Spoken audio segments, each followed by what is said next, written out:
Hare Krishna. So we welcome you all for this sixth session. तो आज हम लोग एक बहुत इंपॉर्टेंट सब्जेक्ट मैटर के बारे में डिस्कस करने जा रहे हैं और ये टॉपिक थोड़ा सा बड़ा है, बट हम इसको 1 घंटे में समाप्त कर लेंगे।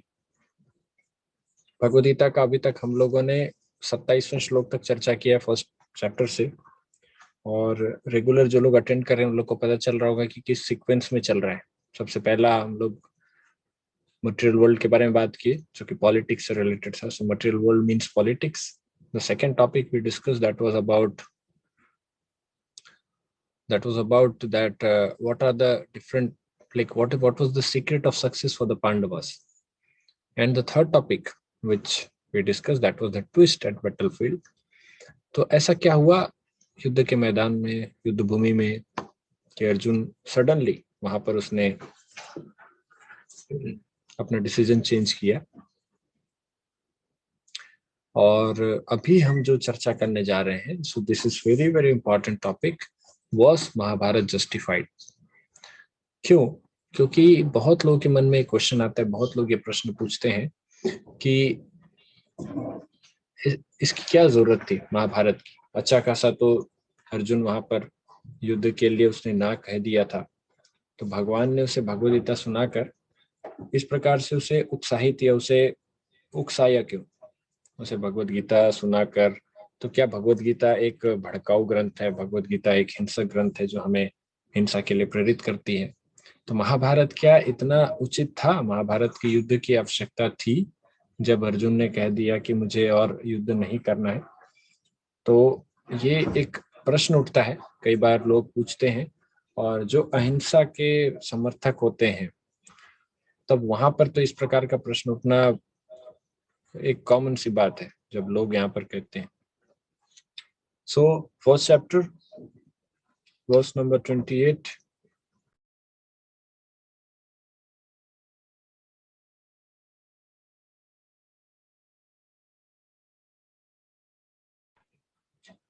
तो आज हम क्या डिस्कस करने जा रहे हैं? महाभारत जस्टिफाइड है या नहीं, इसके बारे में एक रीजंस मैं नहीं दूंगा, रीजंस देने वाले हैं अर्जुन, और वो अपने जीवन से वो 5 रीजंस दे देंगे कि वो युद्ध क्यों नहीं करना चाहते। और ये 5 रीजन ऐसे रीजंस हैं जिसके बारे में अगर भगवान कृष्ण के अलावा वहां पर कोई और होता तो शायद ही वो इसका उत्तर दे पाता। लेकिन भगवान कृष्ण ने इसके क्या उत्तर दिए, उत्तर तो फिर हमें बाद में पता चलेंगे, लेकिन आज हमें समझ में आएगा कि ये 5 रीजंस क्या क्या थे और किन 5 कारणों से अर्जुन वहां पर युद्ध नहीं करना चाहता था। इसमें से एक भी प्रश्न ऐसा नहीं है जो कि बेतुकी हो, या एक भी प्रश्न ऐसा नहीं है जिसमें कोई लॉजिक ना हो। ये सारे प्रश्न, सारे जो रीजंस हैं, सारे जो कारण हैं जो अर्जुन वहां पर उठा रहे हैं कि इन कारणों से मैं युद्ध नहीं करना चाहता, तो सारे जो कारण हैं ये सभी कारण शास्त्र सम्मत हैं और पूरी तरह से लॉजिकल हैं। तो ऐसे शास्त्र सम्मत और लॉजिकल आंसर्स को, लॉजिकल रीजंस को किस तरह से कोई डिफीट कर सकता है, तो ये भगवत गीता में भगवान आगे बताएंगे। लेकिन फिलहाल हम जानेंगे कि ये जो कारण क्या थे, what was the base for the Bhagavad Gita, क्योंकि अर्जुन कुछ पूछेगा तभी भगवान कुछ कहेंगे ना भगवत गीता। तो भगवत गीता कहने के पीछे कुछ प्रश्न थे, तो ये प्रश्न खड़े होते हैं इन्हीं 5 कारणों से कि क्या ये 5 जो कारण हैं जो अर्जुन बता रहे हैं, क्या ये जस्टिफाइड है? क्या महाभारत का युद्ध होना उचित था? ये प्रश्न उठेंगे आज। तो हम देखेंगे इन 5 प्रश्नों को, और जाहिर सी बात है इन 5 प्रश्नों को सुनने के बाद कोई भी एक सामान्य व्यक्ति यही कहेगा कि अर्जुन तो ठीक कह रहा है, अब भगवान कृष्ण ने क्या कहा होगा। भगवत गीता का अर्थ जनरली लोग जो समझते हैं कि तुम क्या लेकर आए थे, क्या लेकर जाओगे, कर्म तो कर, जो कर्म किए हैं उसका फल मिलेगा, तो कर्म करो, फल की चिंता मत करो। ये कुछ ऐसे सामान्य वाक्य हैं, लेकिन अर्जुन के आज जो प्रश्न खड़े होने वाले हैं जो हम आपको आज बताएंगे, इन प्रश्नों का उत्तर भगवान कृष्ण कितने यथारूप से, बहुत ध्यान से यहाँ पर उत्तर जो देंगे, वो भगवत गीता का वास्तविक जमा पूंजी है, वास्तविक पूंजी है। तो भगवत गीता की उस पूंजी को हमको समझना है तो पूरा भगवत गीता हमें पढ़ना पड़ेगा।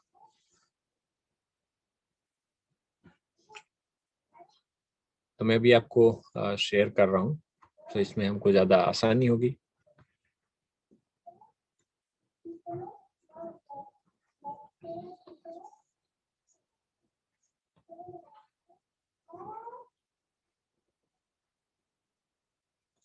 So we are going to discuss Arjuna's 5 arguments not to fight.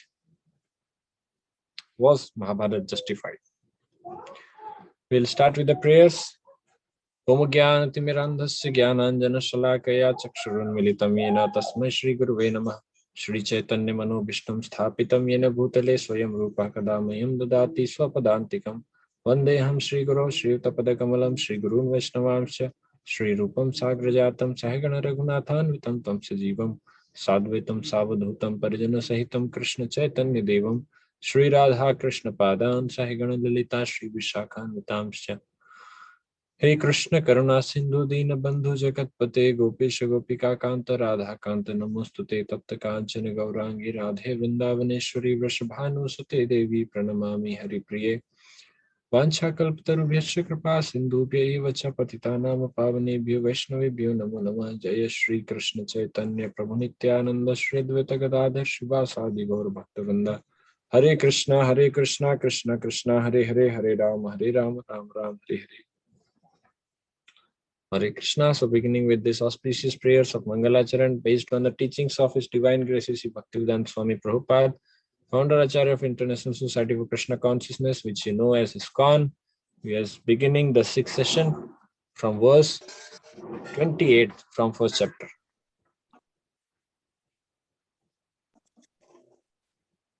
Okay, just a minute.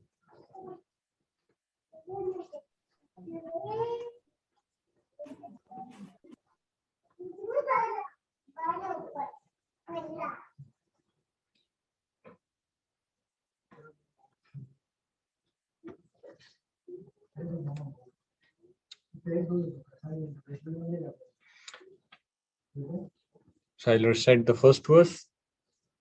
Arjuna Vacha Drishtavemam Sujanam Krishna Yuyutsum Samupasthitam Sidanti Mama Gatrani Mukha Cha Parishusyati. अनुवाद में हिंदी में पढ़ूंगा। अर्जुन कहते हैं, आप लोग यहाँ पे इंग्लिश में ट्रांसलेशन में इंग्लिश देख सकते हैं, मैं हिंदी में पढ़ूंगा। अर्जुन ने कहा, हे कृष्ण, इस प्रकार युद्ध की इच्छा रखने वाले अपने मित्रों तथा संबंधियों को अपने समक्ष उपस्थित देखकर मेरे शरीर के अंग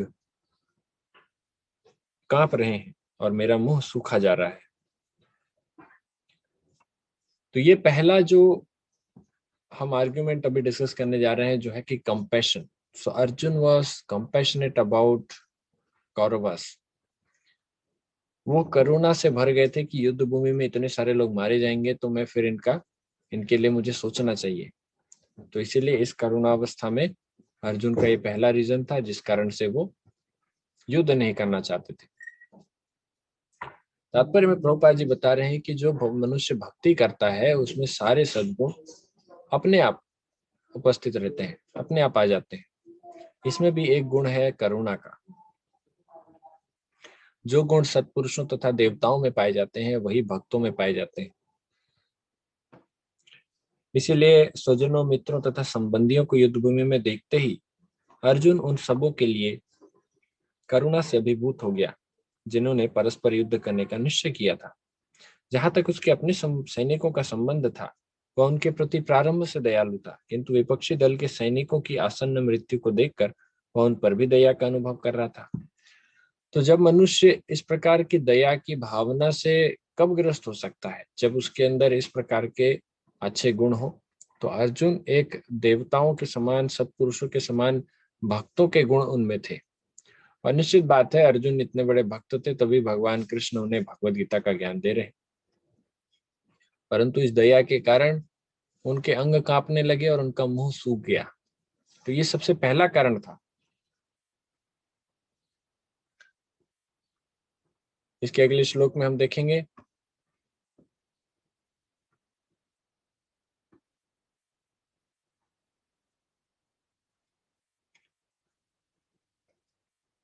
तो ये हमने डिस्कस किया। इसके अगला श्लोक जो आएगा वो है कि वेपथुश्च शरीरे में रोमहर्षश्च जायते गांडीवम सस्रते हस्तात् त्वक्षैव परिदह्यते।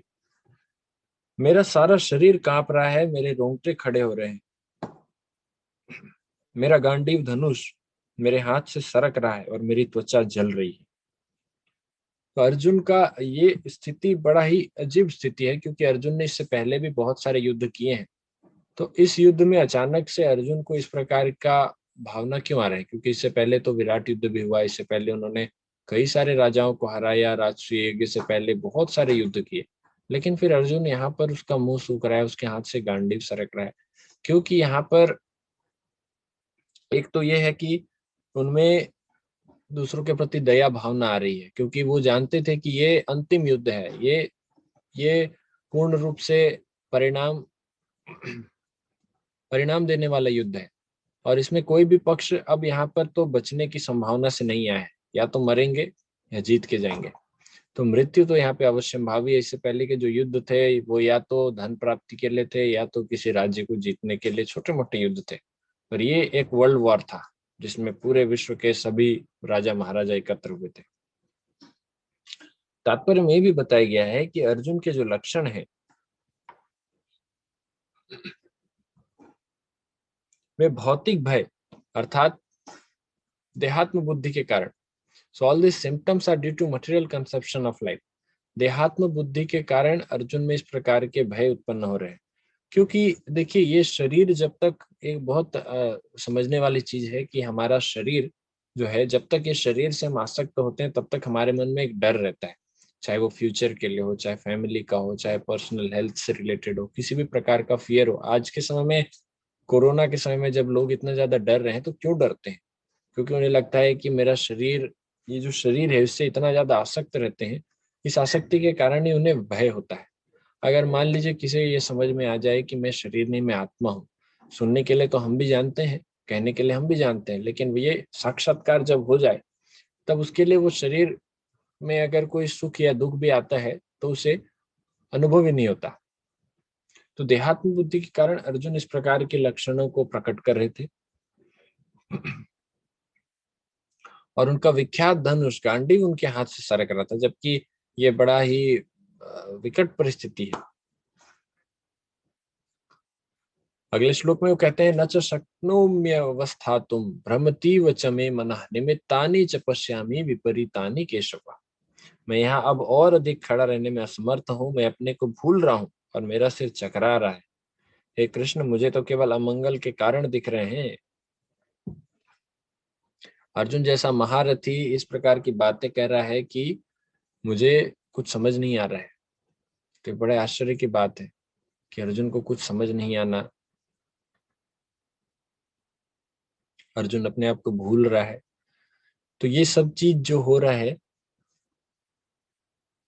ये कंपैशन के कारण, अर्जुन एक अत्यधिक करुणा अवस्था को वहां पर प्राप्त कर चुके हैं, और वो एक देहात्म बुद्धि के कारण अपने शरीर से आसक्ति के जो लक्षण प्रकट कर रहे हैं, इस कारण से वहां पर उनमें भय का माहौल है।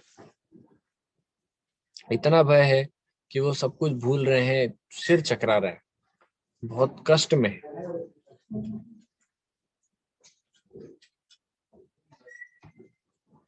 तो ये जो पहला रीजन था, कंपैशन, तो इस कंपैशन के बारे में हम लोगों ने अभी डिस्कस किया।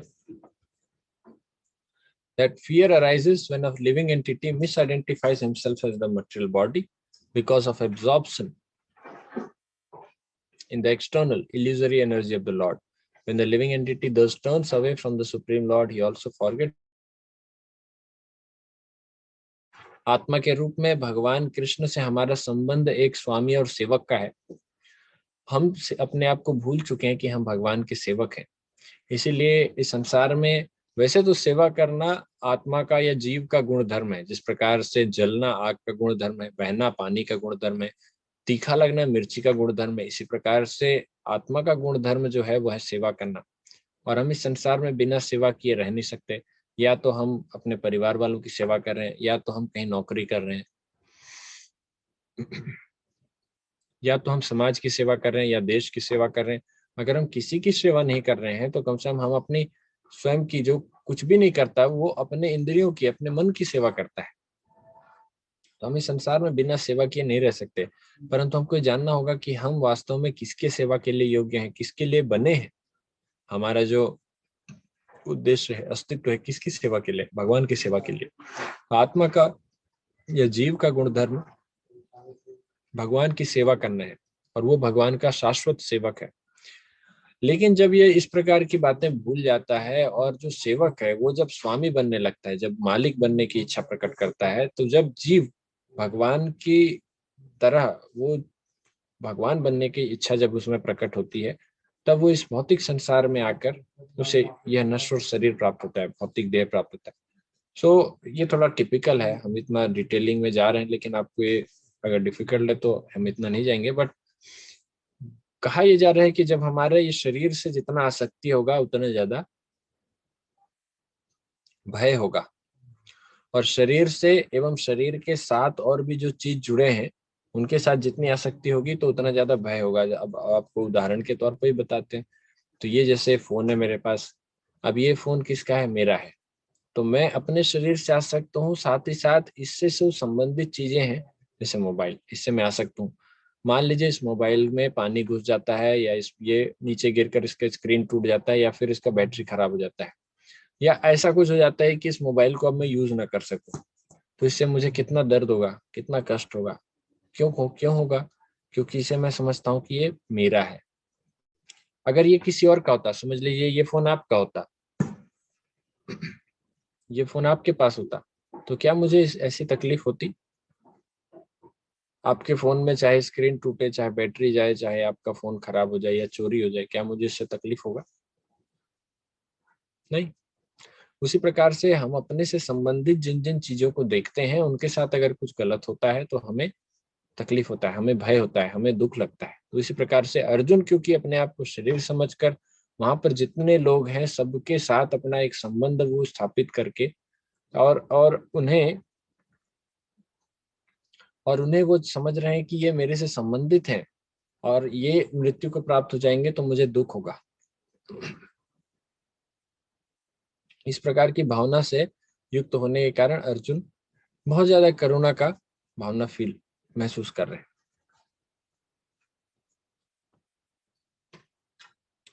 अगला श्लोक। अब यहाँ पे हम दूसरा जो रीजन है, पहला रीजन था करुणा, करुणा के कारण वो कहते हैं कि ये मर जाएंगे, दया करनी चाहिए। दूसरा रीजन है न च श्रेयो अनुपश्यामि हत्वा स्वजन महावे न कांक्षे विजयम कृष्ण न च राज्यम सुखानि च।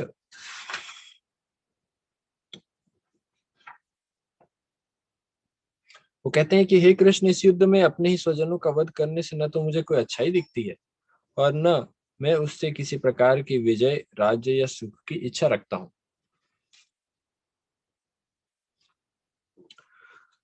तो इस प्रकार से ये दूसरा जो कारण अभी बता रहे हैं कि अगर मेरे मित्र, मेरे बंधु बांधव चले जाएंगे तो मुझे सुख कौन देगा? क्या मुझे कोई वस्तु सुख दे सकती है? तो एक कथा है, एक स्टोरी है, आप लोगों ने कभी सुना होगा राजा मिडास के बारे में। एक राजा था जिसको बहुत ज्यादा इच्छा थी कि मेरे पास और सोना हो। तो एक दिन सपने में उसने देखा कि एक फरिश्ता आया, या जो भी कहें, एक देवदूत आए। उन्होंने उससे कहा कि कुछ वर मांगो। मिडास ने कहा कि मुझे ऐसा शक्ति दीजिए कि मैं जिसे भी छूऊं वो सोना बन जाए। तो उसने कहा ठीक है, ऐसा ही होगा। जब मिडास सुबह उठा तो उसके बाद उसने जहां जहां पर छुआ तो वो सोने का बन गया। जैसे उसने मोबाइल को टच किया, खैर उस जमाने में मोबाइल नहीं था, जैसे उसने अपने चेयर को टच किया वो चेयर सोने का हो गया। उसने अपने बेड को टच किया, बेड सोने का हो गया। दरवाजे को, गार्डन को, पेड़ पौधे सबको उसने टच करना चालू कर दिया। धीरे धीरे सब सोने का होते गया, तो उसे बड़ा आनंद हुआ। लेकिन फिर जब उसकी बेटी उसके लिए कुछ खाने के लिए लेके आई, भूख लगा था उसे, तो जब उसने रोटी पकड़ी, रोटी भी सोने की हो गई। अब वो सोने की रोटी थोड़ी खाएगा, खाने के लिए तो रोटी चाहिए। फिर उसने अपने बेटी को छू दिया, बेटी भी सोने की हो गई, उसकी पत्नी भी सोने की हो गई।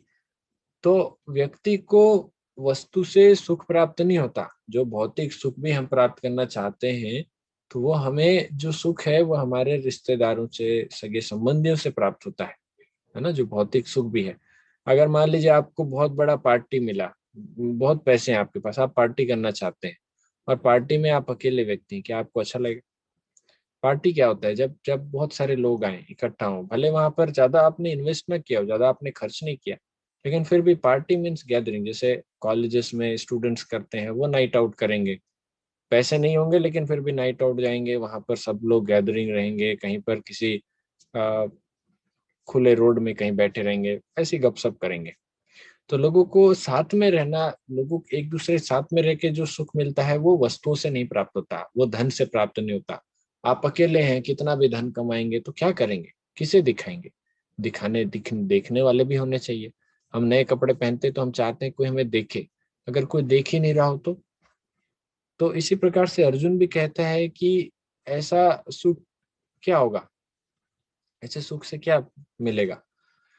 तो यहाँ तक कि अर्जुन अपने क्षत्रिय का जो कर्तव्य है वो भी भूल चुके हैं। क्षत्रिय का क्या कर्तव्य होता है? क्षत्रिय का कर्तव्य होता है कि धर्म की स्थापना के लिए युद्ध भी करना, किसी की मृत्यु का कारण बनना है तो स्वीकार करना, और क्षत्रिय का जो नैतिक धर्म है वह राज्य में धर्म की स्थापना के लिए उसे तत्पर रहना। पर उस नैतिक धर्म को भी अर्जुन यहाँ पर भूल कर वो सिर्फ इतना देख रहे हैं कि मैं अगर युद्ध में जीत भी जाऊंगा तो सुख नहीं मिलेगा, क्योंकि जिनके साथ सुख प्राप्त करना है वो लोग चले जाएंगे। तो ये एक बहुत ही छोटी बात कर रहे हैं अर्जुन क्षत्रिय धर्म के अनुसार। और वैसे वो भगवान के भक्त हैं, अर्जुन हैं, पांडव में एक हैं, तो इस हिसाब से तो वो बहुत ज्यादा ही निकृष्ट बातें अभी कर रहे हैं। हालांकि एक सामान्य व्यक्ति के लिए ये बहुत ही सेंसिबल बातें हैं, बहुत लॉजिकल है कि भाई अगर मुझे कुछ सक्सेस मिला भी तो मैं किसके साथ एंजॉय करूंगा, मेरे साथ कोई लोग तो होने चाहिए, कोई पेरेंट्स, हमारे पेरेंट्स, जब पत्नी, बच्चे, घर परिवार, दोस्त सभी लोग रहते हैं तो वहां पर खुशी का मजा डबल हो जाता है। लेकिन अकेले खुशी मनाएंगे तो खुशी नहीं आएगी। यहाँ पर 4 श्लोक एक साथ हैं, इसके सीधे सीधे हम अनुवाद पढ़ लेंगे। अर्जुन कहते हैं, हे गोविंद, हमें राज्य, सुख अथवा इस जीवन से क्या लाभ, क्योंकि जिन सारे लोगों के लिए हम उन्हें चाहते हैं वे ही इस युद्ध भूमि में खड़े हैं। जिनके लिए चाहते हैं वही युद्ध भूमि में खड़े हैं, जबकि भगवान कृष्ण का उद्देश्य है धर्म की स्थापना करना। लेकिन अर्जुन वहां पर क्या उद्देश्य के साथ आए हैं युद्ध भूमि में? वो चाहते हैं कि मैं जो सगे संबंधी हैं उनको खुश करने के लिए, उनको ये राज्य का सुख देने के लिए हम युद्ध कर रहे हैं। तो जब कॉन्सेप्ट क्लियर नहीं होता, हम वहां पर युद्ध भूमि पर आए हैं और हमारा कॉन्सेप्ट क्लियर नहीं है, हम गलत कॉन्सेप्ट के साथ आए हैं। हमारा उद्देश्य धर्म की स्थापना करना नहीं है, हमारा उद्देश्य अपने सुख के बारे में सोचना है। तो जब तक व्यक्ति स्वयं की इंद्रिय तृप्ति के लिए सोचता है, तब तक वो सही कॉन्सेप्ट में जब तक वो नहीं बैठा है, तब तक भगवान कृष्ण उसे वो कर्म नहीं करने देंगे, क्योंकि भगवान कृष्ण खुद इन्वॉल्व हैं। तो भगवान कृष्ण चाहेंगे कि ये जो वो जिस चीज के लिए यहाँ पर प्रकट हुए हैं, जो चीज ये युद्ध भूमि जिसके लिए सजी है, तो वो उस कार्य के लिए होना चाहिए, चाहे वो भावना आपकी जैसे भी हो, पर ये भाव के साथ पांडव युद्ध करने चाहिए, और विशेष रूप से अर्जुन। तो हमारा कॉन्सेप्ट क्लियर होना बहुत जरूरी है, और ये चीज आगे क्लियर भी होगा तो अर्जुन का ये जो मिसकंसेप्शन है।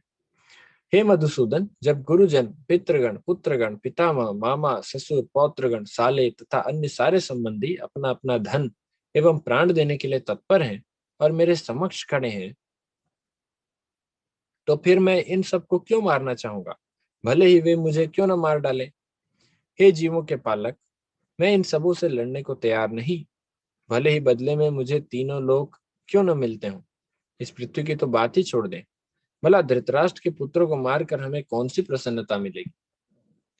तो अर्जुन का ये जो आर्ग्यूमेंट है, आप इसे समझ सकते हैं कि एक परिवार में जब इस प्रकार की बातें होती है कि हम कुछ करना चाहते हैं और परिवार वाले साथ नहीं है, तो भले हम कितना भी अच्छा चीज करना चाह रहे हैं, लेकिन जब परिवार वाले साथ में नहीं है तो हम वो चीज करने के लिए झिझकते हैं, जबकि वो सही चीज हो फिर भी हम झिझकते हैं। तो यही स्थिति अभी अर्जुन की है, और अर्जुन ने साफ साफ कह दिया कि नहीं नहीं, मैं तो नहीं करूंगा। परंतु भगवान वहां चाहते हैं कि ऐसा ही होना चाहिए, क्योंकि अधर्मियों की मृत्यु बहुत जरूरी है, चाहे वो आपके सगे संबंधी क्यों ना हो। ये अर्जुन के केस में लागू होता है। हमारे केस में क्या है, हम जिनसे बहुत प्रेम करते हैं हम उनसे युद्ध नहीं करना चाहते। युद्ध का अर्थ है उन्हें दंड देना, उन्हें समाप्त करना। हम अपने मन को, हमारे मन में जो बैठे हुए जितने अनर्थ हैं, हमारे हृदय में जितने जो क्लेश हैं, गंदगियां हैं, हमारे चित्त में जितने दोष हैं, हम इनको बहुत प्रेम करते हैं और इसलिए हम इनको छोड़ना नहीं चाहते। जब कोई ऐसा मौका आता है जहां पर हमें भगवान को चूज करना हो और हमें अनर्थों को छोड़ना हो, तब हम वहां पर भगवान को नहीं चुनते। हम कहते हैं नहीं नहीं, मैं इनको कैसे छोड़ सकता हूँ, अगर इनको छोड़ दिया तो मुझे एंजॉयमेंट कैसे होगा। लोग कहते हैं ना कि भाई अगर हम भगवान की भक्ति करेंगे तो फिर हमें मजा कैसे मिलेगा, जबकि भगवान की भक्ति करने का अर्थ होता है हमें वो सारी बुरी चीजों को छोड़ना। लेकिन लोग समझते हैं बुरी चीजें छोड़ना, अरे सुख भी छूट गया। तो भगवान की भक्ति करने से हम बुरी चीजों को, बुरे जो अनर्थ है, जो हमारे गलत जो दोष है, इन सभी चीजों को हमें त्यागना। लेकिन हम इनसे चिपके हुए रहते हैं, हम इनसे बहुत प्रेम करते हैं और हम इन्हें छोड़ नहीं पाते। ये इसी प्रकार की स्थिति अर्जुन की है। अधर्मी सामने खड़े हैं, चाहे वो सगे संबंधी के रूप में क्यों ना हो, पर अर्जुन उनसे इतना ज्यादा आसक्त है कि वह कह रहा है कि अगर मैं इन्हें मार दूं तो मुझे सुख कैसे मिलेगा, हम सुख किसके साथ बांटेंगे।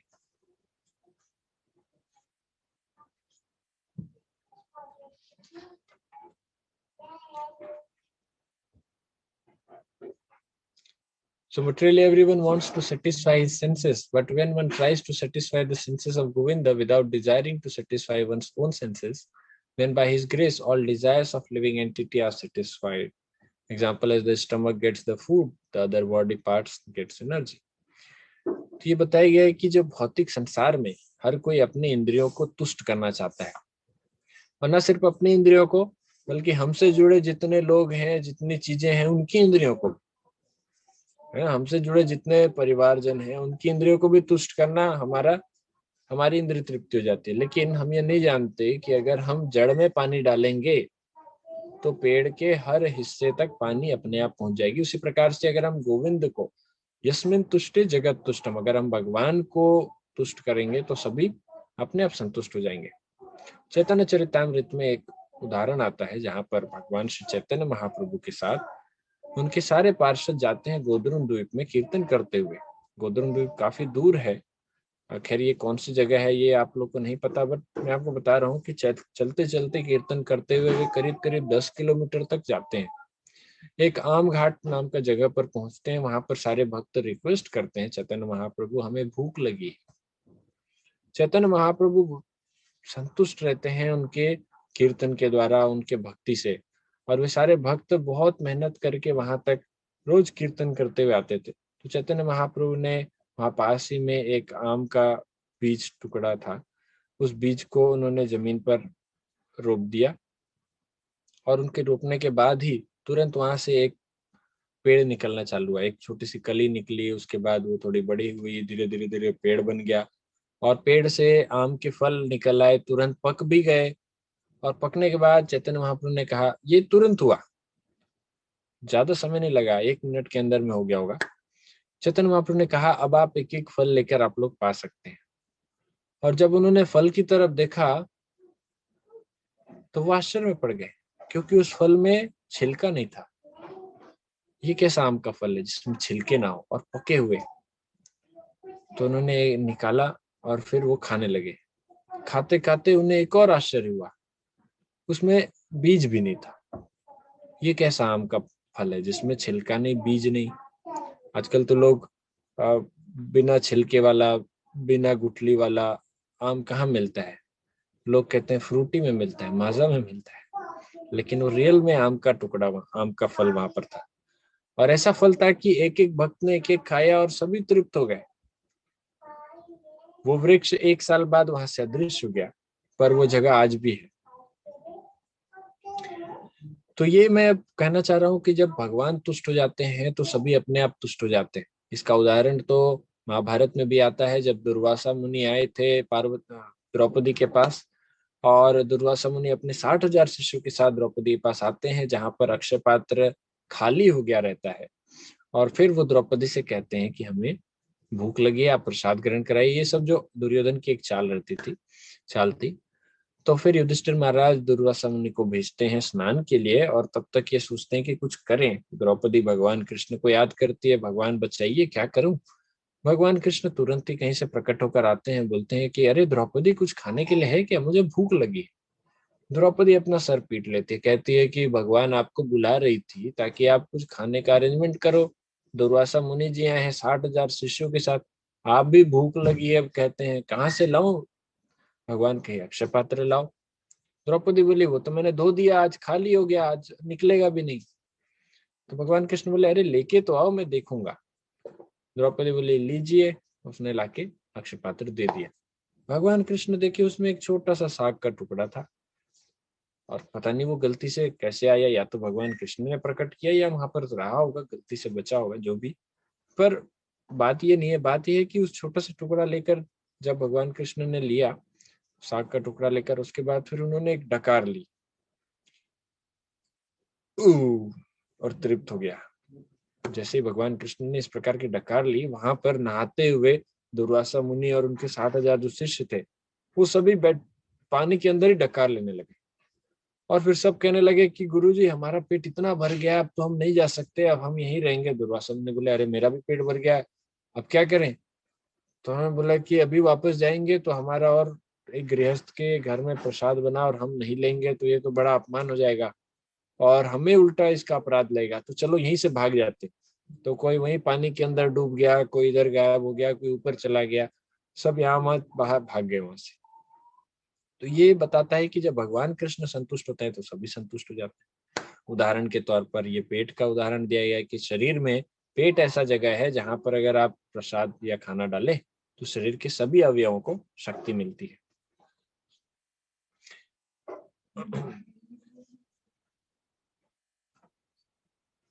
The devotee of the Lord does not retaliate against the wrongdoer, but the Lord does not tolerate any mischief done to the devotee of the miscreants.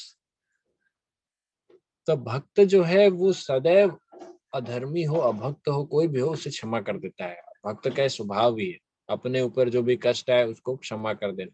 लेकिन भगवान अपने भक्तों का जो कष्ट है, दुख है, उसको नहीं सह पाते। और जैसा कि प्रहलाद महाराज के केस में, उन्होंने प्रहलाद महाराज के जो पिता हिरण्यकशिपु, जो कि असुर राज थे, नरसिंह के रूप में आए और उसका वध किया। तो भगवान कभी भी अपने भक्तों पर जो कष्ट होता है उसे नहीं सह पाते। यहाँ पर अर्जुन एवं पांडवों के साथ भी बहुत सारा अन्याय हुआ है। अर्जुन इस बात को भूल सकता है कि हमारे साथ अन्याय हुआ, हम तो भिक्षा मांग के रह लेंगे, लेकिन भगवान नहीं इस पे तैयार होंगे। भगवान कभी भी तैयार नहीं होंगे। भगवान चाहेंगे कि ऐसे अधर्मियों का वध।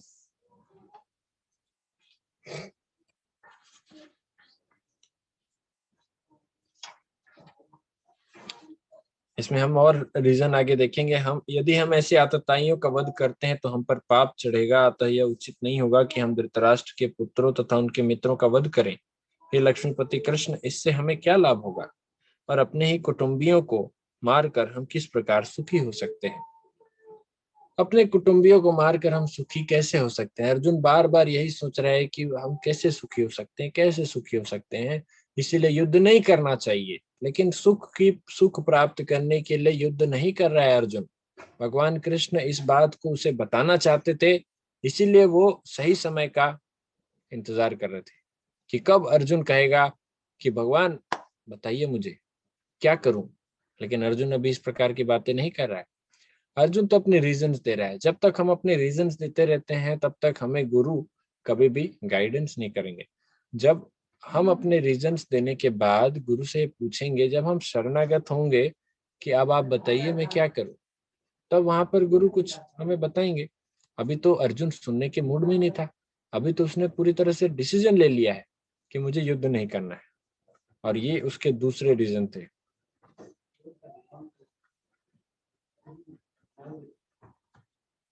Arjuna thought it would be better to forgive his kinsmen on grounds of religion and saintly behavior. Arjun ने सोचा कि धर्म के नाम पे, साधु प्रवृत्ति के नाम पे इन लोगों को क्षमा कर देना चाहिए, आखिर हैं तो हमारे ही कुटुंबी। पर अर्जुन यह नहीं सोच पा रहा था कि ये उसके कुटुंबी हैं, उसके साथ अन्याय हुआ है, सिर्फ इतनी सी बात नहीं है। क्योंकि पूरे विश्व में आज हस्तिनापुर जो है वो मुख्य राज्य वहां से संचालित होगा। तो अगर हस्तिनापुर में किसी प्रकार के पाप या किसी प्रकार के गलत चीजें वहां पर होगी तो ये पूरे दुनिया में फैलेगी और अधर्म बढ़ेगा। तो अगर राजा ही इस प्रकार का कार्य करे कि किसी स्त्री का बलात्कार करने का या किसी स्त्री का वस्त्र हरण करने का, तो फिर प्रजा कहाँ से चुप रहेगी। फिर प्रजा तो ऐसे गलत कामों में बहुत जल्दी प्रवृत्त होगी, जो कि आज हम देख रहे हैं। आज कलयुग में, वैसे तो कलयुग में किसी भी प्रकार के धार्मिक मूल्यों की कोई मान्यता नहीं है, कोई सुनता ही नहीं। पूरी तरह से अवहेलना। अर्जुन का तीसरा रीजन हम यहाँ पर चर्चा करने जा रहे हैं, और ये बहुत अच्छा रीजन है।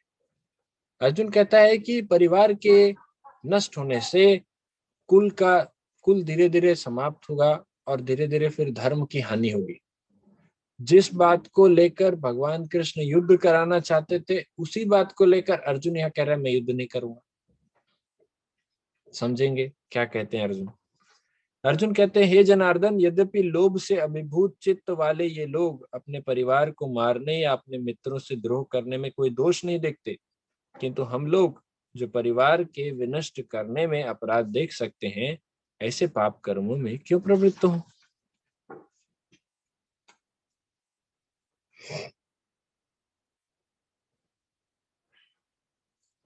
तो इतने सारे पक्ष विपक्ष को विचार करके अर्जुन यहाँ पर कह रहा है कि जब किसी परिवार में, जब कोई परिवार इस तरह से पार्टिसिपेट कर रहा है युद्ध में और उसके सारे जो मेंबर्स हैं वो मारे जाएंगे, तो ऐसे पाप के भागीदारी हमें क्यों बनना चाहिए, उससे तो परिवार खत्म हो जाएगा। और उसके आगे कहते हैं, हाँ, उसके अगले श्लोक में, कुल का नाश होने पर सनातन कुल परंपरा नष्ट हो जाती है और इस तरह शेष कुल भी अधर्म में प्रवृत्त हो जाता है। तो हम जैसे जानते हैं कि हमारे पिछले पहले के जो सभी जैसे जो जनरेशन्स थी, तो उसमें जॉइंट फैमिली होता था। जॉइंट फैमिली में दादा दादी होते थे, वो अपने पोते पोतियों को, बच्चों को अच्छे से उन्हें शिक्षा देते थे, कहानी सुनाते थे, उनको संस्कार देते थे।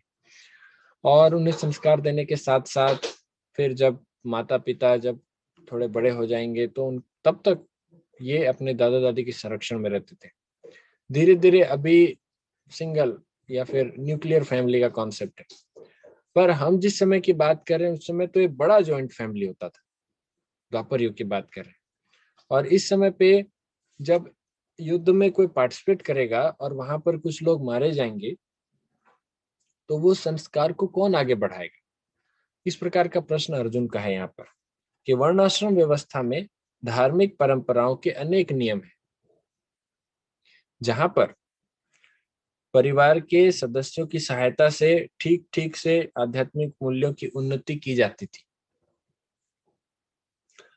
परिवार में जन्म से लेकर मृत्यु तक के सारे संस्कारों के लिए वयोवृद्ध लोग उत्तरदायी होते थे, किंतु इन वयोवृद्धों की मृत्यु के पश्चात संस्कार संबंधी पारिवारिक परंपराएं रुक जाती हैं और परिवार के जो तरुण सदस्य बचे रहते हैं वे अधर्ममय व्यसनों में प्रवृत्त होने से मुक्ति लाभ से वंचित रह जाते हैं। इसीलिए किसी कारणवश परिवार के जो एल्डर्स हैं, बड़े लोग हैं, उनकी मृत्यु नहीं होनी चाहिए। तो ये सिंपल सी बात है, आप समझ सकते हैं। आपके परिवार में मान लीजिए कुछ रिचुअल्स हैं, कुछ परंपराएं हैं, जैसे विवाह के या अंतिम संस्कार के, आप दोनों में से कोई एक ले लीजिए, विवाह या अंतिम संस्कार। तो उस समय पे जो एल्डर्स होते हैं, फैमिली के बड़े लोग होते हैं, उनकी जो भूमिका होती है वो बड़ी महत्वपूर्ण होती है, क्योंकि उन्हें पता रहता है कि अभी क्या करना है। जैसे किसी की मृत्यु हो गई तो पहले दिन क्या करना है, दूसरे दिन क्या करना है, तीसरे दिन क्या करना है, अस्थि विसर्जन कब करवाना है, किधर से पंडित बुलवाना है, लोगों को कहाँ कहाँ से इनविटेशन देना है, और हमको क्या क्या इसमें और इन्वॉल्वमेंट रहेगा, क्या करना है क्या नहीं करना है, इसके बारे में पूरी जानकारी उन्हें रहती है। मान लीजिए अगर ये बड़े लोग चले जाते हैं तो फिर ये जो जिम्मेदारी है वो दूसरों को, बच्चों को सिखा के जाते हैं। लेकिन युद्ध ऐसा स्थिति है जहां पर बड़े बूढ़े सभी चले जाएंगे, तो फिर ये संस्कार आगे कैसे बढ़ेंगे, अर्जुन का बड़ा प्रश्न है। इसके आगे कहते हैं कि हे कृष्ण, जब कुल में अधर्म प्रमुख हो जाता है तो कुल की स्त्रियां दूषित हो जाती और स्त्रीत्व के पतन से हे वृष्णिवंशी अवांछित संतानें उत्पन्न होती है। वर्ण संकर, ये जो शब्द है इस पे आप ध्यान दीजिएगा कि अधर्म के बढ़ने से जो कुल की स्त्रियां हैं वो भी प्रदूषित हो जाती हैं। कैसे प्रदूषित हो जाती हैं? जब पुरुष मृत्यु को प्राप्त हो जाएंगे तो स्त्रियां वहां पर अकेली हो रहेंगी, तो दूसरे समाज में जो पुरुष हैं, जो जिनमें सही सद्गुण नहीं है, वो चाहेंगे ऐसे स्त्रियों का उपभोग करना, इनको बहला फुसला के उन्हें झूठ से या ठग से उनको अपने जाल में फंसाना और इस तरह से उनको दूषित करना। और ऐसे दूषण से वर्ण संकर होता है। वर्ण संकर अर्थात अवांछित संतानें उत्पन्न होते हैं, जो कि आज के डेट में बहुत ज्यादा कॉमन है। आज के डेट में हम देखते हैं कि मैरिज से पहले गर्लफ्रेंड बॉयफ्रेंड जिस तरह से साथ में लिव इन रिलेशनशिप में रहते हैं, उसके बाद फिर अवांछित वो प्रेग्नेंट हो जाती है, अबॉर्शन करवाना पड़ता है। कई बार अबॉर्शन नहीं हुआ तो अवांछित संतान उत्पन्न होती है। अवांछित संतान जब उत्पन्न हो जाती है तो मैरिज तो हुआ नहीं, अब लड़की क्या करे, तो बच्चे को ले जाकर कभी कोई कचरे के ढेर में डाल देता है, कभी कोई बच्चे को हॉस्पिटल में छोड़ के आ जाता है, कभी कोई बच्चे को किसी के घर के सामने छोड़ के आ जाता है। मैंने अभी कुछ दिन पहले ही एक वीडियो देखा था जिसमें एक बच्चे को पूरी तरह से तुरंत ही जन्म लिया हो जैसे आज की बात, और उसी दिन ही उस बच्चे को उसका अभी तक जो उसके पेट से जो एक पाइप एक निकला रहता है, एक अंग रहता है जो कि माता के गर्भ से कनेक्टेड रहता है, तो वो भी अभी तक उस बच्चे से छेदन नहीं किया गया, उसको निकाला नहीं गया है। और उस बच्चे को एक 2-3 टॉवेल में इसको बांध के एक सड़क के किनारे वो बच्चा मिला। तो वो वीडियो आपको शेयर करेंगे, आप देखिएगा। पर ये कितना अजीब, कितने कैसे प्रकार के अधर्मी लोग हैं जो ऐसा कार्य करते हैं, घृणित कार्य करते हैं। पहला तो यह गलत है कि आप विवाह से पहले इस प्रकार के एक्टिविटीज में इन्वॉल्व हो, और दूसरा गलत कार्य है कि अगर हो गया, होना ही नहीं चाहिए, पर इस प्रकार के जो, और ये तो पूतना के समान कार्य हुआ। पूतना भी उसको मार रही है कृष्ण को, जो उनका खुद का बच्चा नहीं है। यहाँ तो अपने बच्चे को मारने का इस प्रकार का कार्य किया जाता है। जन्मजात बच्चे को, नवजात शिशु को आप रोड के किनारे छोड़ेंगे, कैसी मानसिकता है? तो ये अवांछित संतानों के उत्पन्न होने के कारण है। और अवांछित संतान जब समाज में होती है तो धीरे धीरे समाज में दूषण फैलते जाता है। इसके लिए कहते हैं, अवांछित संतानों की वृद्धि से निश्चय ही परिवार के लिए तथा पारिवारिक परंपरा को विनष्ट करने वालों के लिए नारकीय जीवन उत्पन्न होता है। ऐसे पतित कुलों के पुरखे गिर जाते हैं क्योंकि उन्हें जल तथा पिंड दान देने की क्रियाएं समाप्त हो जाती है। तो सभी प्रकार की धार्मिक क्रियाएं जब समाप्त हो जाती है, ऐसे अवांछित संतान उत्पन्न होते हैं जो भगवान की भक्ति नहीं करना चाहते, जो भगवान के बारे में कुछ नहीं सुनना चाहते, जो बड़ों का सम्मान नहीं करते, और यही लोग बड़े होकर अपने माता पिता को वृद्धाश्रम में भेज देते हैं। और यही बच्चे धीरे धीरे आगे चलकर नास्तिकवाद का प्रचार करते हैं और फिर समाज में सिर्फ इंद्रिय तृप्ति को लेकर धर्म की सारी क्रियाओं को भूल जाते हैं। तो ऐसे अधार्मिक जो बच्चे होते हैं या धार्मिक जो प्रवृत्ति के लोग जब उत्पन्न होते हैं, अवांछित ऐसे संतान उत्पन्न होते हैं, तो समाज में अधर्म प्रवृत्त होता है। इसीलिए अर्जुन कह रहे हैं कि इस प्रकार का नरसंहार उचित नहीं है। वो आगे कहते हैं कि जो लोग कुल परंपरा को विनष्ट करते हैं और इस तरह अवांछित संतानों को जन्म देते हैं, उनके दुष्कर्मों से समस्त प्रकार की सामुदायिक योजनाएं तथा पारिवारिक कल्याण कार्य विनष्ट हो जाते हैं। अर्जुन कहते हैं कि ऐसे लोग, जो लोग इनका वध करते हैं, जो कुल का समाप्ति का कारण बनते हैं, जैसे कि मैं करने वाला हूं, तो इनके कारण तो सभी प्रकार के कल्याण कार्य समाप्त हो जाते हैं। और इनके साथ क्या होता है? इनके साथ वही होता है, इनके साथ क्या होता है कि हे प्रजापालक कृष्ण, मैंने गुरु परंपरा से सुना है कि जो लोग कुल धर्म का विनाश करते हैं वे सदैव नरक में वास करते हैं। तो मुझे तो नरक जाना पड़ेगा, मैं इतना बड़ा पाप करूंगा। और फिर अर्जुन यहाँ पर कैसी बात कर रहे हैं? वो कह रहे हैं कि मैंने गुरु परंपरा से सुना है। तो अर्जुन रेफरेंस के साथ में बता रहे हैं कि मैं कोई गलत बात नहीं कर रहा हूँ, मैं एकदम सच्ची बात कर रहा हूँ, सही बात कर रहा हूँ। और ये नीति युक्त बात है कि युद्ध इसीलिए नहीं करना चाहिए। आपको क्या लगता है, क्या ऐसे प्रश्न का उत्तर भगवान कृष्ण कैसे देंगे? आप पहली बात तो उनकी काट सकते हैं कि कंपैशन, करुणा, भाई ठीक है करुणा मत करो। दूसरी बात, सुख के किसके साथ हम सुखी रहेंगे, वो भी आप कर सकते हैं। पर इस बात को आप कैसे काटेंगे जब वहां पर अर्जुन कह रहा है कि मैं कुल का नाश करने पे यहाँ पर अधर्म उत्पन्न होगा, जो अधर्म अभी है उससे ज्यादा अधर्म अधर्म तब हो सकता है। और ये मैंने गुरु परंपरा से सुना है, ऐसा भी नहीं कि मेरे मन की बात है। हमारे 2 रीजन्स और बचे हैं, मैं आपका थोड़ा सा समय और लूंगा। 9 बजे का समय है, लेकिन फिर भी आपको थोड़ा सा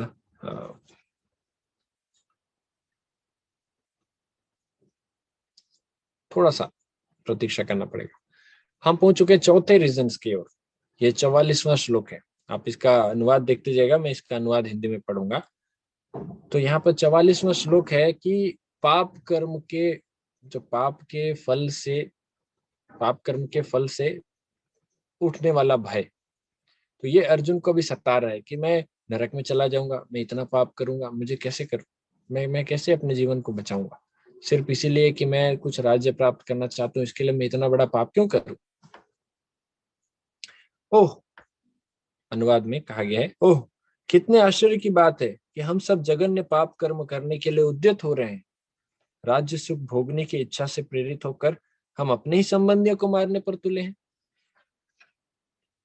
तो अर्जुन बार बार अपने संबंधी इसलिए ला रहे हैं क्योंकि वो पूरी तरह से देहात्म बुद्धि पर अभी ग्रसित हो चुका है, और वो भगवान कृष्ण के उपदेश के सहायता के बिना अभी यहाँ से ऊपर उठना तो बहुत मुश्किल है। अगले श्लोक में कहते हैं कि यदि शस्त्रधारी धृतराष्ट्र के पुत्र मुझ निहत्थे तथा रणभूमि में प्रतिरोध न करने वाले को मारे तो मेरे लिए श्रेयस्कर होगा। ये तो हद हो गई। अर्जुन अब कह रहे हैं कि अगर ये धृतराष्ट्र के पुत्र, मैं भी निहत्था हूं, हाथ से गांडीव छूट चुका है, मुझ निहत्थे पर अगर वो वार करके मुझे मार भी दें तो भी ये अच्छा होगा। इससे किससे अच्छा होगा कि मैं युद्ध करूं। अर्जुन इतना ज्यादा डिप्रेशन में आ चुका है कि खुद नहीं करना चाहता, उल्टा सामने वाले मुझे मार दो कोई दिक्कत, मुझे कुछ नहीं करना, मैं भिक्षा मांग के रह लूंगा, भीख मांगेंगे लेकिन हमको युद्ध नहीं करना। तो इतने ज्यादा निगेटिव एस्पेक्ट में पहुंच चुके हैं अर्जुन। और यहाँ पर भगवान कृष्ण को कुछ पावरफुल चीजें चाहिए उनको उठाने के लिए। अब भगवान कृष्ण करेंगे क्या? हम या आप भगवान कृष्ण की जगह पर अगर होते तो क्या हम अर्जुन को संभाल पाते? क्या हम अर्जुन को सही रास्ता दिखा पाते? क्या लगता है आपको? बड़ा ही कठिन कार्य था भगवान कृष्ण के लिए। तो ये जितने भी जो लक्षण यहाँ पर उठ रहे हैं, तो ये सभी किस लिए हो रहे हैं? क्योंकि भगवान के भक्त होने के कारण अर्जुन का हृदय एक कोमल हृदय था, और ऐसे सॉफ्ट हार्टेड व्यक्ति के मन में इस प्रकार के लक्षण आना स्वाभाविक है। परंतु कर्तव्य के सामने जब इस प्रकार के लक्षण आ रहे हैं और वहां पर भगवान कृष्ण स्वयं प्रकट खड़े हैं, तो ये जरूरी हो जाता है कि हम इस प्रकार की जो दुर्बलताएं हैं, जो हमारे अंदर जो ये वीकनेस है, हृदय की दुर्बलता, इसको हम त्यागे और अपने कर्तव्य की ओर ध्यान दें। अंतिम श्लोक है पहले अध्याय का। हमने अभी तक 4 डिस्कस किए हैं कि जो चौथा, ये जो आखिरी श्लोक है, इसका कोई आर्ग्यूमेंट से लेना देना नहीं है, लेकिन हम क्योंकि ये सीक्वेंस में है तो हम इसीलिए इसे पढ़ रहे हैं। संजय कहते हैं पूरा घटनाक्रम बताने के बाद, क्या था घटनाक्रम कि कुरुक्षेत्र में युद्ध भूमि पे सैन्य निरीक्षण, ये पूरा घटनाक्रम धृतराष्ट्र को बताने के बाद वो कहते हैं, संजय ने कहा युद्ध भूमि में इस प्रकार कहकर अर्जुन ने अपना धनुष तथा बाण एक ओर रख दिया और शोक संतप्त चित्त से रथ के आसन पर बैठ गया। अर्जुन बैठ गया, अब युद्ध करने वाला नहीं। अर्जुन बैठ चुका है, एक अच्छा खासा सही मानसिकता का अर्जुन, जो युद्ध के लिए पूर्ण रूप से तैयार था, शंख बजा चुका था। 5 मिनट बाद कुछ ऐसा हुआ कि अभी वो हाथ से गांडीव भी छूट गया, शरीर कांपने लगा, अब वो रथ पे बैठ गया, सिर पे हाथ पकड़ के, नहीं करना। आपको क्या लगता है धृतराष्ट्र इस बात को सुनकर कितना खुश हुए होंगे? वाह, मजा आ गया, अर्जुन खुद ही स्वीकार कर रहा है युद्ध से अभी युद्ध नहीं करेगा तो मेरे पुत्र को कोई नहीं मार सकता, मेरे पुत्र तो विजयी होंगे, और युद्ध होगा ही नहीं, युद्ध तो यहीं पे खत्म। अच्छा है अर्जुन बैठ गया है, कोई बात नहीं, पांडव लोग अपने साइड जाएंगे, भिक्षा मांग के जिएंगे, कोई बात नहीं, आएंगे, मैं उनको 2-4 गांव दे दूंगा, कुछ तो दे दूंगे, पर युद्ध नहीं होगा। अच्छा, मेरे पुत्र जीत गए, मेरे पुत्र बचे रहे, और धर्म का राज हो, कलयुग बढ़ता रहे। बड़ा खुश था धृतराष्ट्र। 5वां रीजन, जो कि दूसरे अध्याय के 6वें श्लोक में आता है, हम बस एक रीजन जानने के लिए इस श्लोक को चर्चा कर रहे हैं, बाकी हम दूसरा अध्याय अगली बार से स्टार्ट करेंगे। इस श्लोक के अनुवाद में अर्जुन कहते हैं, जो उनका 5वां जो रीजन है, 5वां रीजन है कि निर्णय न लेने की क्षमता। वो कहते हैं कि हम यह भी नहीं जानते कि हमारे लिए क्या श्रेष्ठ है, उनको जीतना या उनके द्वारा जीते जाना। अर्जुन कहते हैं उनको हराना श्रेष्ठ है या उनसे हार जाना श्रेष्ठ है, मुझे समझ नहीं आ रहा। यदि हम धृतराष्ट्र के पुत्रों का वध कर देते हैं तो हमें जीवित रहने की आवश्यकता नहीं है, फिर भी वे युद्ध भूमि में हमारे समक्ष खड़े हैं। वो कहते हैं कि अगर हम दुर्योधन और उनके जो भाई हैं, जो भी मित्र इधर खड़े हैं विपक्षी दल, अगर हम उनका वध कर भी देते हैं तो वध करने के बाद हमें भी जीवित रहने का कोई अधिकार नहीं, क्योंकि हमने ये सब चीज किए हैं। क्या किया है? तो हमने पिछले अभी डिस्कस किया है कि कुल का नाश किया, इतने सारे पाप किए, तो हमको जीने का क्या अधिकार?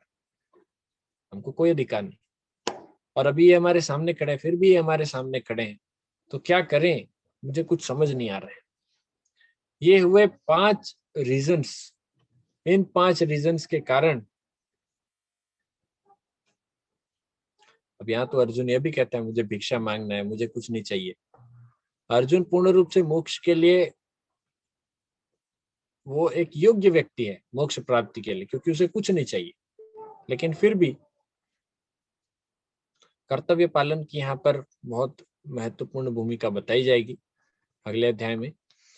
तो हम यहाँ पर हमने चर्चा किया 5 जो रीजंस हैं जो अर्जुन ने दिए, और इन रीजंस को हमने इसलिए जाना क्योंकि जब लोग कहते हैं कि क्या महाभारत जस्टिफाइड था, तो वो भी इसी प्रकार के 4-5 रीजंस देंगे, और इसी में से कोई ना कोई एक मिलता जुलता आपको मिलेगा। वो कहेंगे कि इतने सारे लोगों को मार दिया, इतना पाप किया, भाई तो ये तो गलत है, इज रॉन्ग। और इतने लोगों को, इतने बच्चों को अनाथ बना दिया, इतने पत्नियों को विधवा कर दिया, इतने कुल का नाश किया, इतना पाप किया, और इतना करने के बाद भी बचे कितने? महाभारत युद्ध में बचे कितने? 5 पांडव बचे, और कुछ गिने चुने 7 या 8 लोग बचे थे महाभारत युद्ध के बाद उस युद्ध में भाग लेने वाले। बाकी सभी के सभी मरे गए। 5 पांडव, भगवान कृष्ण, और कौरवों के पक्ष से कृपाचार्य, अश्वत्थामा और कृतवर्मा, इन 7-8 लोगों को छोड़कर वहां कोई नहीं बचा था। तो फिर पांडव किसके साथ सुख बांटेंगे, किसके साथ मजा करेंगे? कि हमने देखो राज्य जीता, किसे दिखाएंगे? जब हम कुछ मेडल जीत के आते हैं, हम दिखाते हैं देखो मैंने ये जीता, पांडव किसे दिखाएंगे? तो ये जो 5 रीजंस हैं, पहला कंपैशन, अत्यधिक करुणा, दूसरा लॉस ऑफ एंजॉयमेंट, भाई किसके साथ सुख मनाएंगे, जो कि अर्जुन सोच रहे हैं। तीसरा कि कुल का नाश हो जाएगा, फैमिली परंपरा, कुल की जो परंपरा है, धर्म है, वो नष्ट हो जाएगी, इसलिए नहीं युद्ध करेंगे। चौथा कि हम इतने सारे पाप लेकर हम कैसे जिएंगे। और पांचवा अनिर्णय की जो स्थिति है कि क्या करें, मुझे कुछ समझ नहीं आ रहा। तो अर्जुन के 5 रीजंस हैं, इसी 5 रीजंस पे बेस्ड होके अभी भगवान का जो प्रवचन है, उपदेश है, वो आरंभ होगा दूसरे अध्याय से। तो ये हम अगले विषय में चर्चा करेंगे, लेकिन आज हमारा जो ये टॉपिक था, वॉज महाभारत जस्टिफाइड। आपको इसमें कोई डाउट है, कोई प्रश्न है? आप कुछ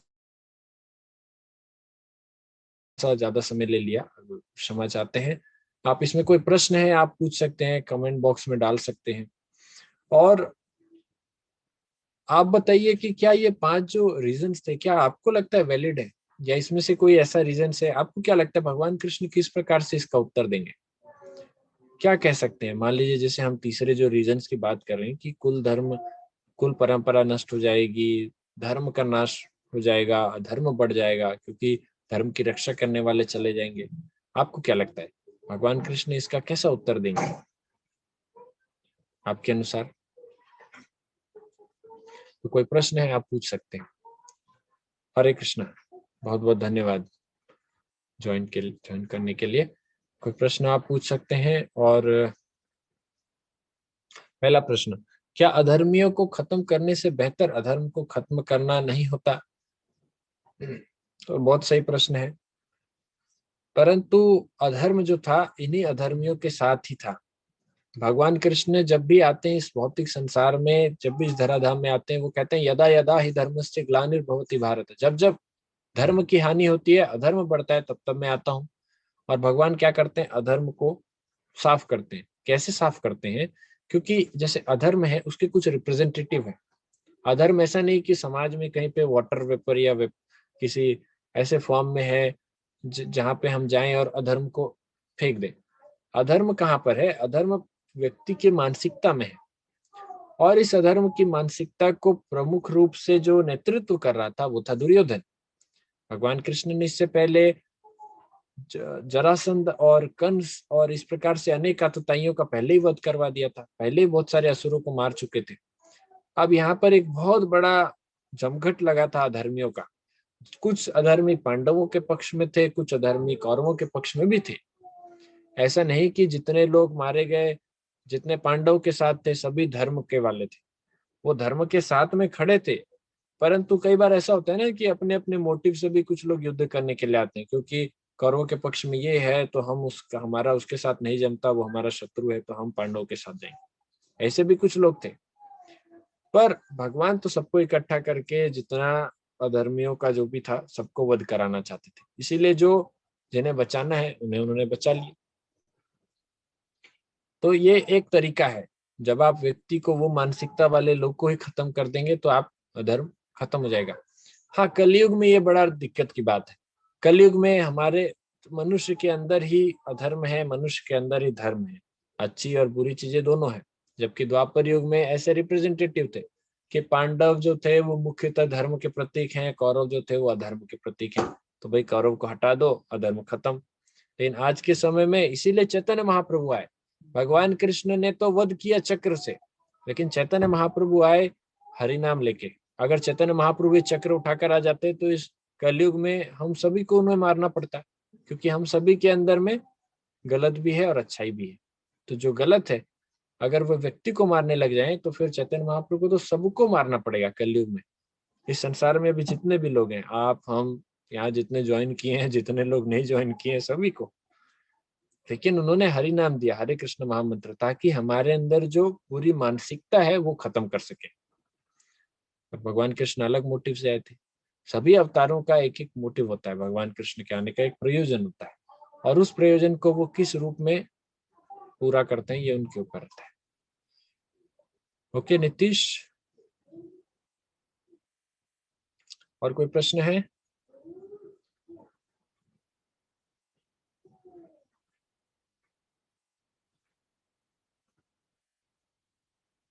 लेकिन उनके संस्कार तो खत्म नहीं हुए होंगे।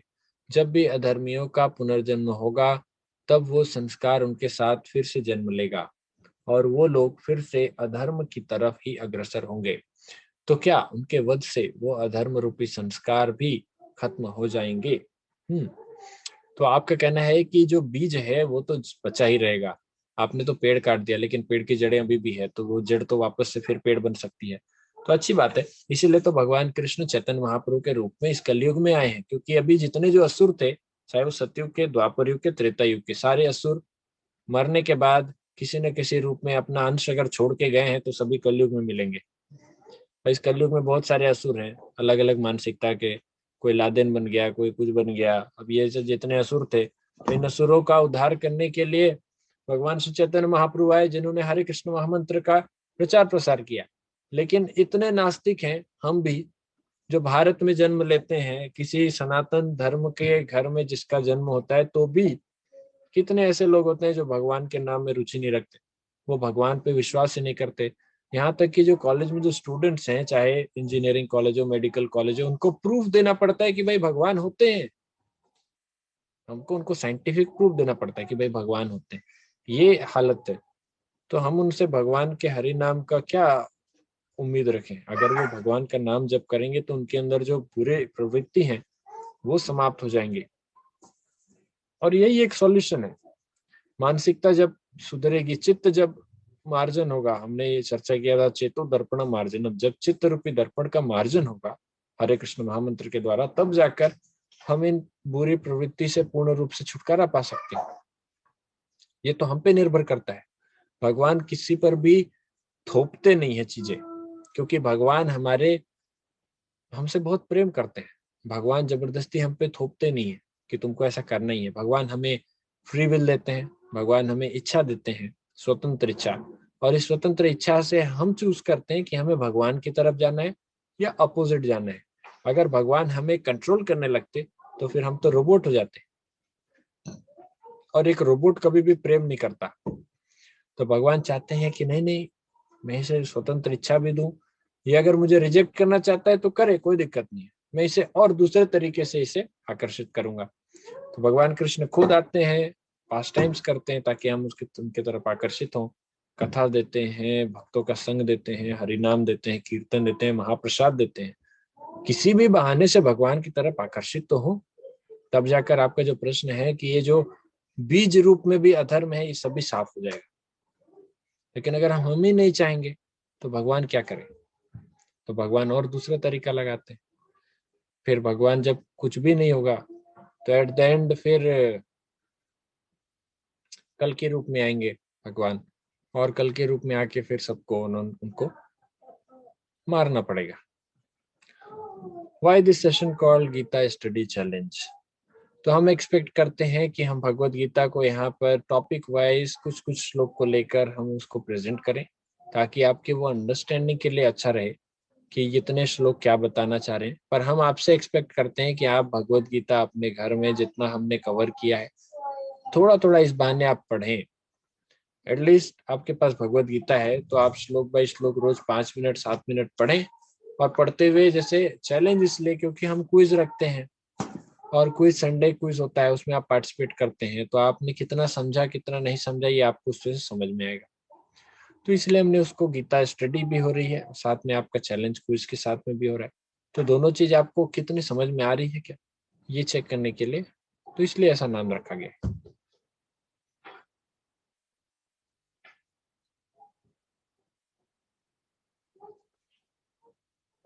आगे की क्लास का नोटिफिकेशन कैसे मिलेगा? तो आपको जो यहाँ पर आपको इन्फॉर्मेशन कैसे मिला होगा? कोई पोस्टर के थ्रू या किसी लिंक के थ्रू? तो उसके नीचे में कांटेक्ट नंबर दिया है, और वहाँ पर अभी आपको रजिस्ट्रेशन फॉर्म भी यहाँ पर मिलेगा। आप उसमें एक बार अपनी डिटेल डालेंगे तो आपको उस ग्रुप से जोड़ दिया जाएगा, जिस ग्रुप पे सारे नोटिफिकेशन आते हैं। सो आप इसमें अप्लाई कर सकते हैं, और ऊपर फॉर्म दिया गया होगा, form detail I think. Yes, आप फीडबैक फॉर्म भर सकती हैं। 8:52 पे चैट बॉक्स पे एक कमेंट है अनमोल नाम से, तो वहां पर एक फॉर्म है, फीडबैक फॉर्म। तो आप फीडबैक फॉर्म भी अगर आप भरेंगे तो वहां से भी आपको एज ए रजिस्ट्रेशन मान के आपको उस ग्रुप में डाल दिया जाएगा, जो कि गीता स्टडी चैलेंज नाम से एक ग्रुप है। उस ग्रुप पे सारी नोटिफिकेशन आती है।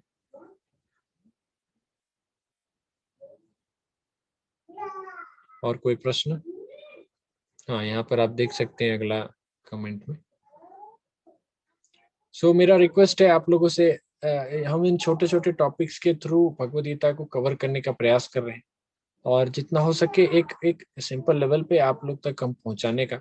तो आप इसमें अपने जो और फ्रेंड्स हैं उनको भी आप जोड़ें, उन्हें बताएं। किसी कारण से अगर आपको नहीं हो पा रहा है, आप कनेक्ट नहीं कर पा रहे हैं, कई बार हो सकता है समय का भी प्रॉब्लम हो, तो आप हमें बताइए। आप अपने फीडबैक फॉर्म में भी बता सकते हैं कि क्या 7 से 8 का समय सही रहेगा, 8 से 9 के बजाय शाम को।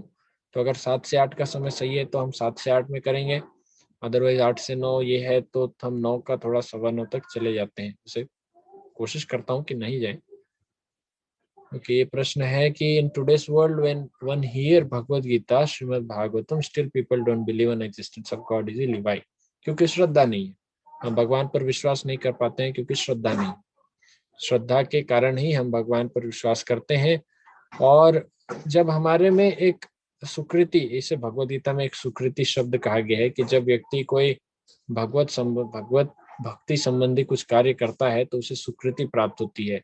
जब कुछ पुण्य करता है, अच्छे काम करता है, तो धीरे धीरे उसकी जब सुकृति बढ़ती है तब जाकर वो भगवान की भक्ति में उसका जो श्रद्धा है वो बढ़ पाता है। तो लोगों में नास्तिकता का फैलने का ये बड़ा कारण है कि वो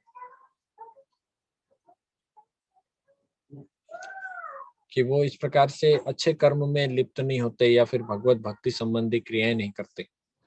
इसलिए इस्कॉन एक अपॉर्चुनिटी देता है सभी लोगों को। हम जब भी बाहर निकलते हैं बुक डिस्ट्रीब्यूशन करते हुए हरि नाम संकीर्तन जोर जोर से करते हैं, ताकि ऐसा व्यक्ति जो नास्तिक भी हो, जो नहीं मानता हो, जो जो अलग प्रवृत्ति का हो, फिर भी उसके कानों में अगर हरे कृष्ण महामंत्र जाएगा तो कम से कम उसकी स्वीकृति आएगी और वो भविष्य में भक्ति कर सकता है, भगवान को मानेगा।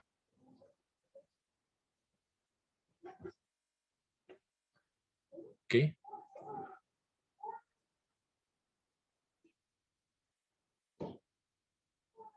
What is shraddha? Following guru's instruction without any doubts. श्रद्धा का अर्थ है कि भगवान की भक्ति में अगर कुछ कहा जाता है, कुछ बताया गया है जो शास्त्रों के अनुसार है, तो शास्त्र को पालन करना, उसकी बात मानना। जैसे कि अगर पिताजी आपसे कुछ कहते हैं कि बेटा ये छोटा बच्चा है, छोटे बच्चे को बोलते हैं ये क्या है पापा, ये मोबाइल है, ओके, बच्चा एक्सेप्ट कर लेता है, कोई डाउट नहीं, कोई क्वेश्चन नहीं कि ये मोबाइल क्यों बोला। अगर उनसे पूछते हैं ये क्या है, तो कहते हैं ये बुक है, ये बुक है, तो बच्चा कभी नहीं बोलता कि इसको मोबाइल क्यों नहीं बोले और इसको बुक क्यों नहीं बोले। तो बच्चे की श्रद्धा है पिता पर, इसे कहते हैं श्रद्धा, एक जेन्युइन फेथ। जैसे आप ऑटो में बैठते हैं, ऑटो वाले से कहते हैं कि मुझे इस जगह पे जाना है, तो आप में वो श्रद्धा रहती है कि ऑटो वाले ने दारू नहीं पिया है, या ऑटो वाला होश हवास में है, या ऑटो वाला पागल नहीं है। ठीक है, धन्यवाद। अभी बीच में थोड़ा सा इंटरनेट कनेक्शन में प्रॉब्लम था।